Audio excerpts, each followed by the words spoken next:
Hey, what is up, mortals? It is JSatwekar here, and welcome to part 7 of What If Aizawa Was in Class 1A. Just wanted to greet you guys by saying sit back and relax. You're in for a treat. And so we begin. Shigaraki appeared in a warehouse as the dark liquid dissipated. Shigaraki knew this was the hideout of his master, the symbol of evil, all for one. A deep, raspy voice echoed from the shadows. So you failed to kill All Might, Tomura Shigaraki, and you managed to get yourself and your allies captured by the authorities. How sad and disappointing. The voice of All for One echoed throughout the large warehouse. It seemed to come from everywhere. But do not get discouraged, Tomura. This is just the first level of your game. Try and fail as many times as you need. After all, this is all for you. As All for One's words hung in the air, another patch of dark liquid filled the air next to Shigaraki. It was Kurogiri. It seemed that the master had plans for the warp villain. Kurogiri, take us home. I have a lot to think about. Yes, Tomura Shigaraki. And with that simple exchange, Kurogiri activated a warp gate and the two villains disappeared. A few days later, Principal Nezu and All Might have a meeting with Detective Tsukauchi. All Might and Nezu, sirs. I wanted to let you know that I have finished interviewing the students and staff about the USJ incident. That is good to hear. Now the students can focus on their preparations for the sports festival. About that, sir, do you think it wise to hold such a large event after the attack? And the fact that both Shigaraki and Kurogiri escaped custody. Isn't it likely that they or someone else could attack the sports festival?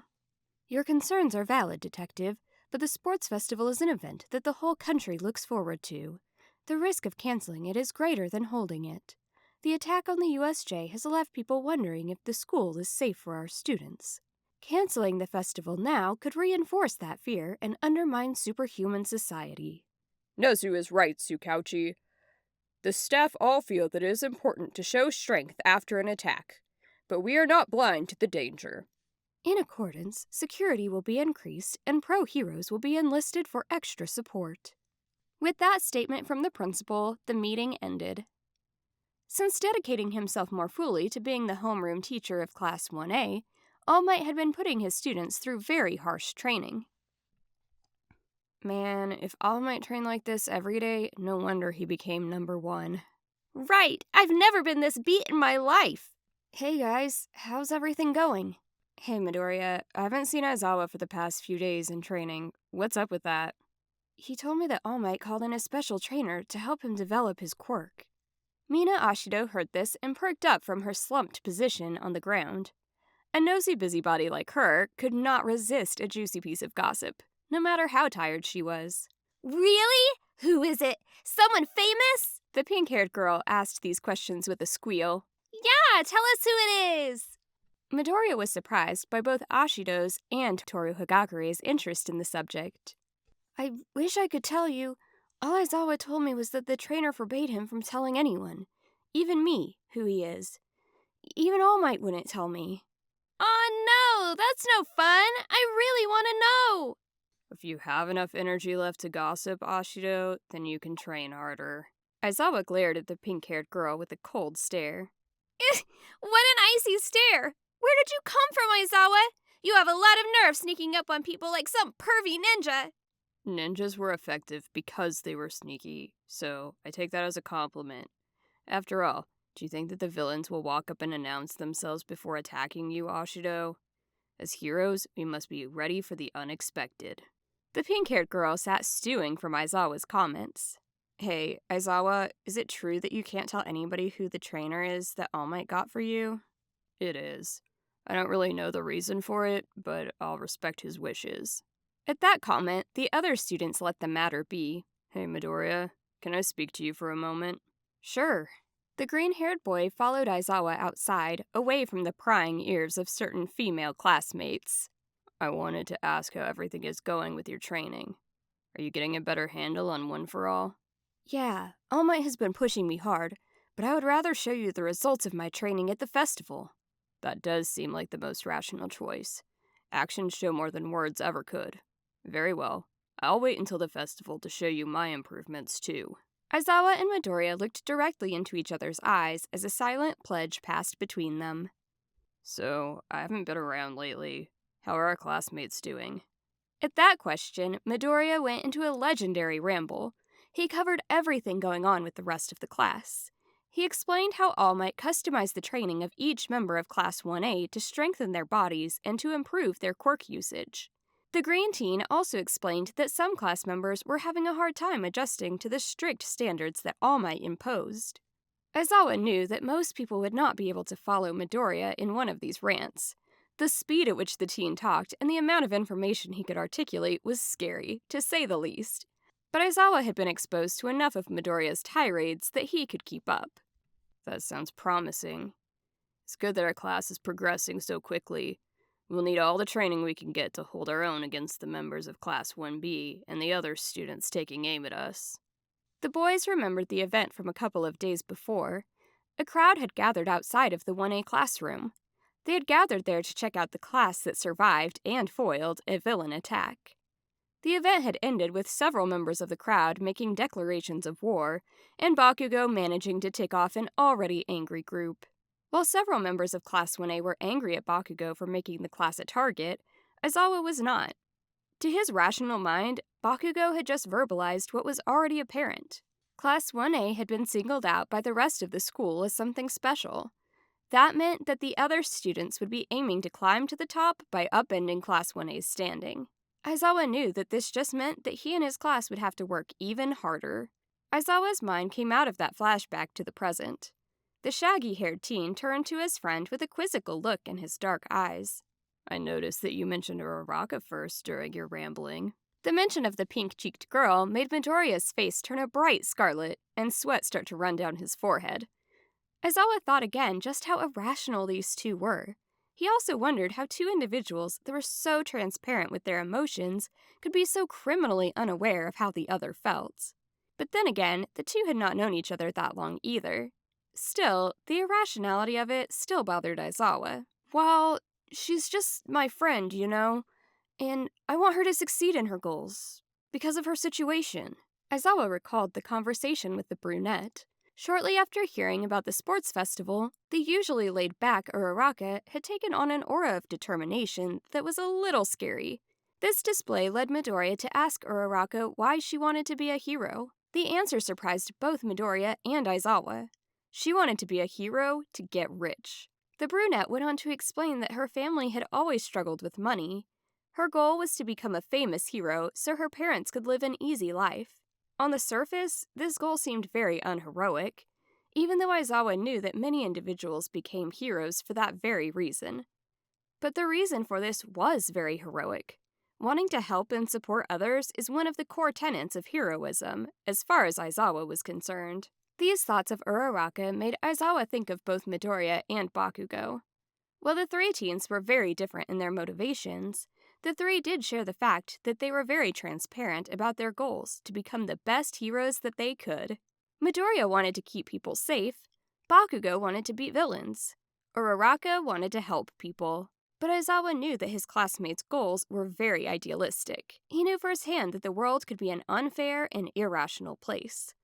While these goals and drives were fine for a school setting, they would most likely be shattered by the world before long.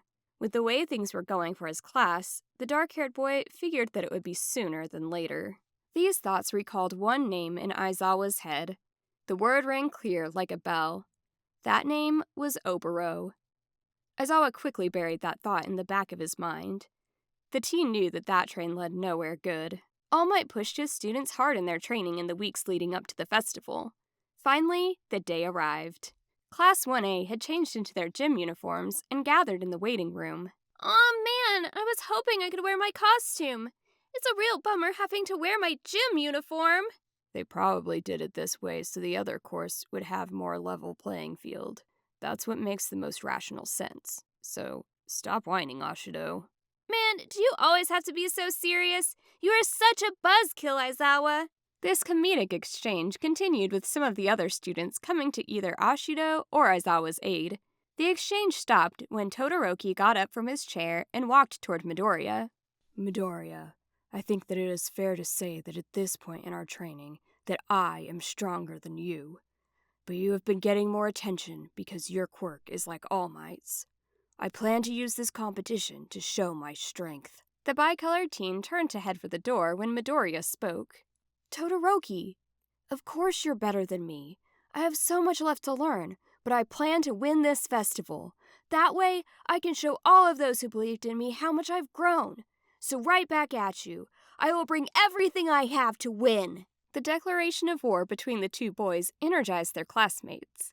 They all had worked very hard since starting UA. They too wanted to show how much they had improved. This festival was the best time to do that. All the first-year students entered the arena to thunderous applause. They all lined up on the field. It was then that they saw who their referee for the year would be. The R-rated hero, Midnight. Midnight announced the order of events with an enthusiastic tone and explicit manner of speech that caused many of the students to cringe.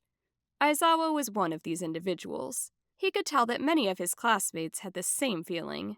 On top of that, her suggestive costume was not helping the situation. All right now, we have the first-year pledge. The student that will deliver it is Izuku Midoriya. Momo Yaoyorozu was in line behind Aizawa. The dark-haired teen turned his head back to ask the tall girl a question. "Yaoyorozu, why is Midoriya giving the introduction alone? I was sure they would have both him and Bakugo giving it, since they both tied for first place on the hero exam entrance test." The dark-haired girl had a pensive look on her face. "Well, you see, Aizawa, the principal and All Might came to me and Ida since we are the class representatives. He asked us to choose who would deliver the speech since both Midoriya and Bakugo had tied for first place. Me and Ida decided that it would be best if Midoriya did it.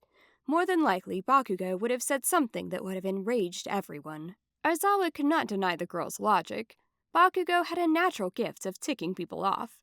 The decision was the most rational one. Midoriya stood on the stage in a state of petrification. Eijiro Kirishima responded to the scene. "Hey, I didn't know Midoriya had a quirk like mine." "He doesn't. Public speaking isn't one of Midoriya's strengths." The green teen cleared his throat and began his impromptu speech. "I just wanted to say that we have all come to UA to become heroes. We have trained hard to get to this point. While we still have a way to go, we all came here to show how much we have grown over the past months. Each of us has taken a different path, guided by the excellent UA staff." Midoriya then turned to the assembled students. "With that in mind, let's show everyone here, and all those watching at home, what it means to be a UA student. Let's all go beyond. Plus Ultra!" The crowd and gathered students were stunned, but a moment later, everyone burst into riotous cheering. Meanwhile, Inko Midoriya was sitting in her apartment watching the festival on television. After hearing her son's words, she burst into a river of tears. "My baby! You're so grown up, but please, son, try not to get hurt." Aizawa was impressed. Midoriya had managed to fire up the audience and stoke the competitive spirit of his fellow students.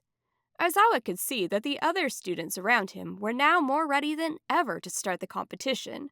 Midoriya stepped down from the stage and Midnight resumed. "Such moving words and youthful passion, emotions that only someone in the springtime of their youth could convey. All that unbridled desire really turns me on. Let's get started." Midnight snapped the whip in her hand. She used it to point to the big screen in the stadium. The screen showed a revolving icon that had many events listed. The icon landed on the obstacle course event. "The first event will be the obstacle course race. I hope you're as excited as I am." And with that, the sports festival had officially begun. Elsewhere, a dark room was illuminated only by the blue light of a computer screen. The light revealed the irritated face of Tomura Shigaraki. He sat watching the sports festival proceedings.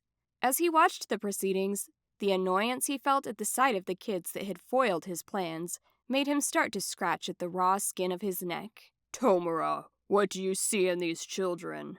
"They're nothing but annoying kids." Thank you all for indulging yourselves in the story thus far. Hope you enjoyed it. Now, there are a few more things that I'd like to go over before the video ends. First, we've got a second channel called Anime Deep Dive. Anime Deep Dive goes deep into the facts and lore of a wide variety of anime.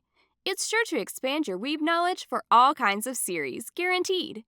On top of that, we have a third channel called We the Celestials Naruto What Ifs. It's what we do on this channel already, but in the vast world and lore of Naruto. Go check it out if you're in the mood for some jutsu action. On behalf of We the Celestials, I'd like to thank everyone involved in the production of today's awesome content. Their details will be in the description below. If you're perhaps interested in what we do here at WTC, then I would like to extend out an invitation to join the team. The only caveat being we only accept members 16 and older to join our crew. You can find us on our Discord, which you can locate in the description below. Our Discord is an all-around fantastic place to be, whether you're a fan or looking to join our band of misfits. All you gotta do is hit up the recruitment server and sign up for whichever category of work fulfills your interests. We're always looking for members to join us. Well, that's it from us for today's video, so thank you all for watching and have a great day.